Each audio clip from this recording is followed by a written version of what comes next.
शाह ने दोपहर के खाने के लिए सैंडविच लाया और उसने उसे अपने ऑफिस के फ्रिज में अपने नाम का टैग लगाकर रख दिया।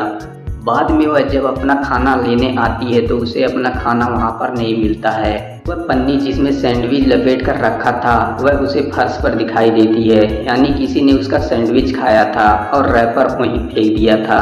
उसे अपने 3 सहयोगियों पर संदेह होता है। उसे पक्का यकीन होता है कि तीनों में से ही किसी ने उसका सैंडविच खाया है। रेयान बोला, मैं तो सुबह से मीटिंग में काफ़ी पीते हुए बैठा था। मैंने तुम्हारा सैंडविच देखा था पर मैंने नहीं खाया। कियारा बोली, मैंने अभी डोमिनोज का पिज्ज़ा खाया हूँ। मैंने तो आज फ्रिज खोला भी नहीं। केन बोला, तो अपने प्रेजेंटेशन की तैयारी कर रहा था। मैंने तो सुबह से नाश्ता भी नहीं किया। तीनों की बातों को सुनने के बाद क्या बता सकते हैं सैंडविच किसने खाया, रेयान, कियारा या केन? तो सोचिए जासूस आर्मी।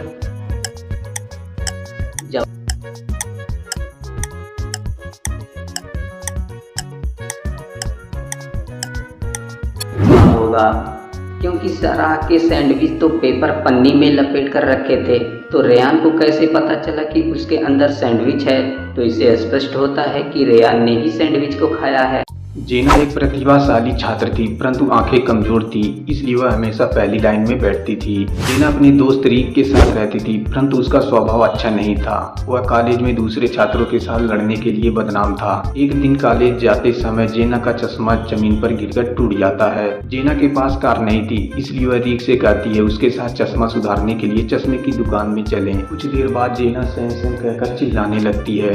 रीक को सैम सड़क के किनारे बेहोशी की हालत में दिखाई देता है। दोनों कार से उतरकर सैम के पास जाते हैं। दोनों सैम को मृत अवस्था में पाते हैं। वो सीआईडी को घटनास्थल पर बुलाते हैं और 4 संदिग्धों की पहचान करता है। रीक बोला, मैं अपनी कार ड्राइव कर रहा था। जब मैंने सैम को देखा, सैम और मेरे बीच दुश्मनी थी, पर मैंने उसे नहीं मारा। जेना बोली, मैंने सैम को सड़क किनारे पड़ा देखा तो मैंने रीक को कार रोकने को कहा। रियाना बोली, हम दोनों स्कूल के दोस्त हैं और हम दोनों हमेशा मिलते थे, पर अभी हम साथ नहीं हैं। मैंने उसे नहीं मारा। जैनी बोला, मैं तो यहाँ से जा रहा था, मुझे कुछ पता नहीं। मैं तो यह जेना की चीख सुनकर आया हूँ। चारों के बयान सुनने के बाद आप बता सकते हैं हत्यारा कौन है, रीक, जेना, रियाना या जैमी? जी सोचिए जासूस आर्मी।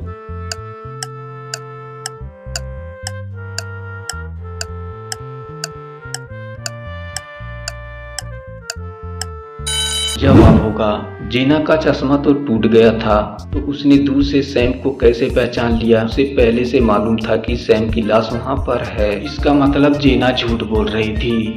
इन दोनों कपल को ध्यान से देखिए और बताइए इनमें से कौन चीटिंग कर रहा है, ए नंबर वाला या बी नंबर वाला? पिक्चर को ध्यान से देखकर और सोचकर अपना जवाब हमें कमेंट करिए और बताइए इसका सही आंसर क्या होगा।